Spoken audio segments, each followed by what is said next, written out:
और मेरे जुगाड़ू कोडर्स क्या चल रहा है भाई। अभी ना एक स्टेप बैक जाने वाले हैं। एरे की दुनिया में हम ये पढ़ने वाले हैं कि यार एरे में बहुत सारे फंक्शंस भी होते हैं या मेथड्स भी होते हैं जिनमें फंक्शन का नॉलेज लगता है, जो अभी हमने पढ़ा था। तो याद करो, हमने जब एरे के मेथड्स की प्रॉपर्टीज की बात कर रहे थे तो मैंने कहा था भाई हम पहले फंक्शन पढ़ ले, उसके बाद कुछ ऐसी चीजें हैं जो तुम्हें समझाऊंगा फंक्शंस के नॉलेज के बाद।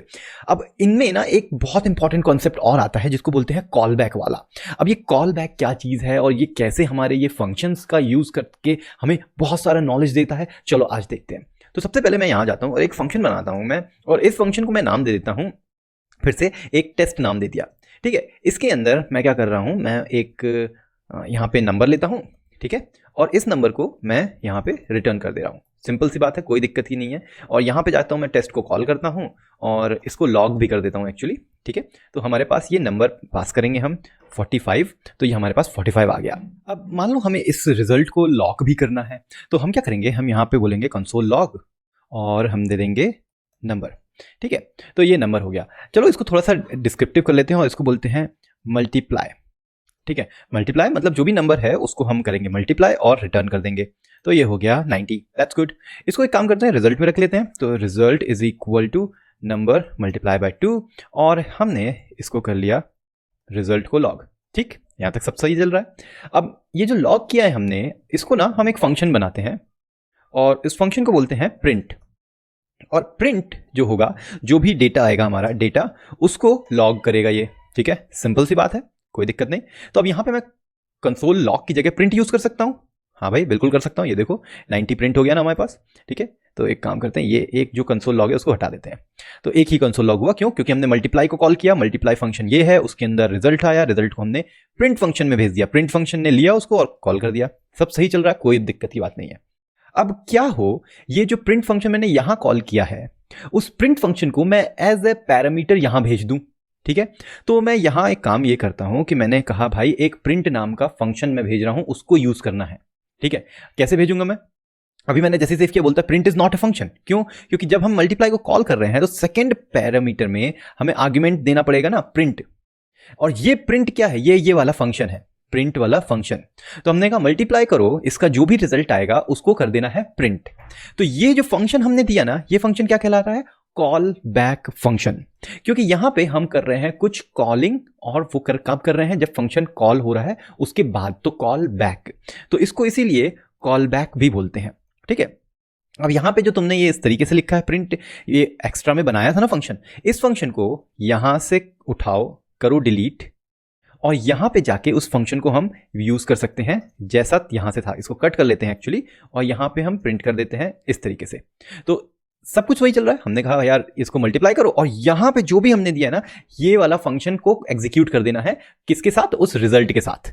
ठीक है ना, तो ये काम हमने कर दिया। अब इस रिजल्ट को जो हम पास कर रहे थे, रिटर्न कर रहे थे, वो भी हटा देते हैं, क्योंकि हमें तो लॉग करना था ना। तो हमने कर दिया ये कॉल बैक के साथ लॉग। अब सोचो, इसको प्रिंट ना दें, हम एनोनिमस फंक्शन दे दें तो भी कोई दिक्कत नहीं, क्योंकि अब नाम की तो जरूरत ही नहीं ना। हमें तो एक फंक्शन को पास करना है, जो फंक्शन यहां जाए और वो फंक्शन को कॉल कर लेंगे हम। ठीक है, तो इस तरीके से ये हमारा एक फंक्शन जो बनता है, इसको बोलते हैं कॉल बैक फंक्शन। अब इसको अगर मैं फंक्शन हटा दूं और एरो फंक्शन में कन्वर्ट कर दूं तो क्या होगा?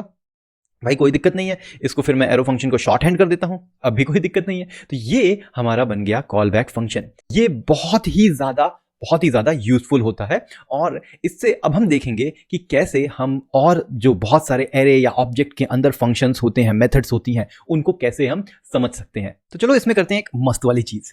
करना क्या है हमको, हम यहाँ पे बनाएंगे एक एरे। ठीक है, और उसमें हमने दिया सिंपल सा 1 2 और 3। ठीक है, सिंपल, वेरी वेरी सिंपल। अब यहाँ पे 45 की जगह हम पास कर देते हैं एरे। तो ये एरे कहाँ चला जाएगा? ये नंबर की जगह चला जाएगा। तो इसको फिर से बोल देते हैं भाई ये एरे है एक्चुअली।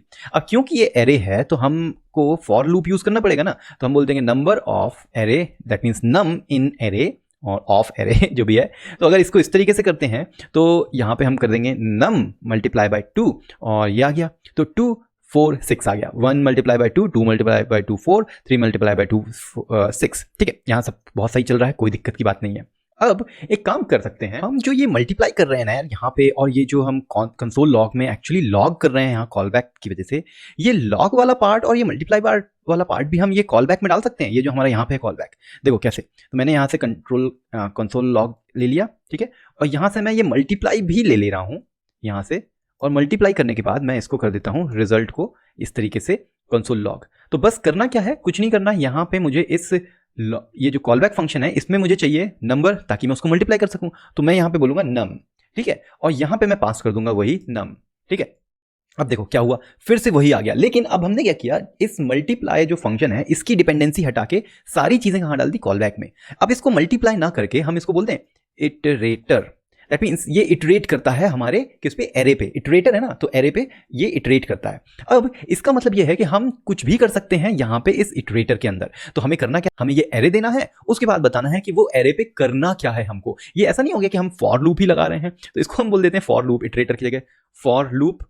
ओके, फॉर लूप कहाँ लगाया हमने, इस एरे पे लगाया। ये कितनी बार चलेगा, जितना एरे की लेंथ है। अब यहाँ पे हम इसको सिंपल सा कर सकते हैं ये कि भैया एक काम करो, इस नंबर को मल्टीप्लाई तो कर दिया तुमने, उसके साथ साथ इसको मल्टीप्लाई के साथ साथ +1 भी कर दो। अब जो भी हम यहाँ करेंगे वो यहाँ पे रिजल्ट में आ जाएगा। तो ऐसा लग रहा है कि यार ये कॉल बैक चीज़ तो बहुत ही शानदार पावरफुल है।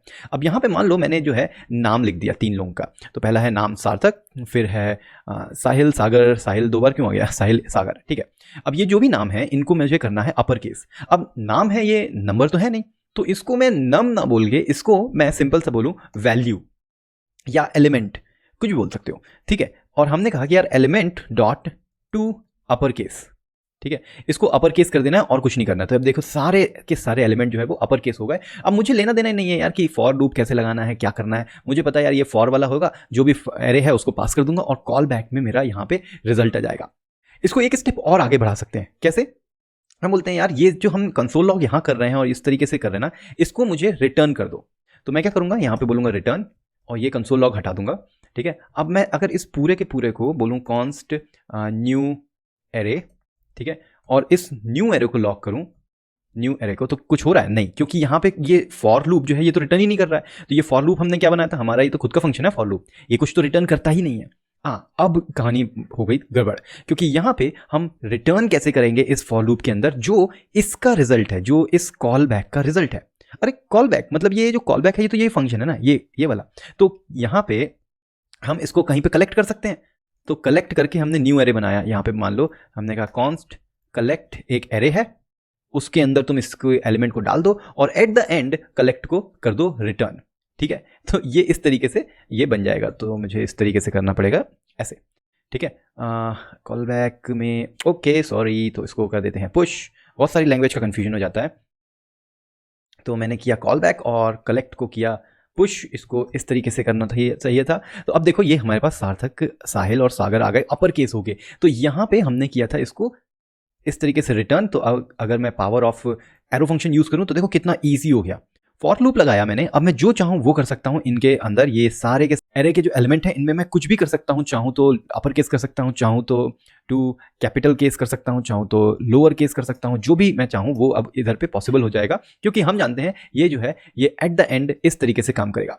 तो एक्चुअली जब ये सारी चीज़ें तुम पढ़ लोगे ना, तो नेक्स्ट में जब हम मैप पढ़ेंगे ना, तुम्हें मैप इतने शानदार तरीके से समझ में आएगा कि तुम बोलोगे भाई ये तो बहुत ही गजब हो गया, कॉल बैक का पावर समझ में आ गया। तो ये चीज़ को थोड़ा सा रिमाइंड करके एक बार और देखो कॉल बैक वाले इस वीडियो को, क्योंकि कॉल बैक बहुत ज़्यादा इंपॉर्टेंट है। और अगर ये समझ में आ गया ना तो सारे के सारे फंक्शन तुम्हें हमेशा के लिए समझ में आ जाएंगे जावास्क्रिप्ट के अंदर। तो अब अगला हमें काम करना है कि जो जाना है एरे वाले में और एरे के मैप और फॉर ईच के बारे में डिटेल में पढ़ेंगे। और ये पढ़ने के बाद मैप वगैरह जो भी हम पढ़ने वाले हैं आगे, वो तुम्हारे दिमाग में ऐसे धड़क करके घुस जाएगा, वो हमेशा के लिए। तो कोड में करते रहना है तुमको जुगाड़, क्योंकि देखते रहना है गुड जुगाड़।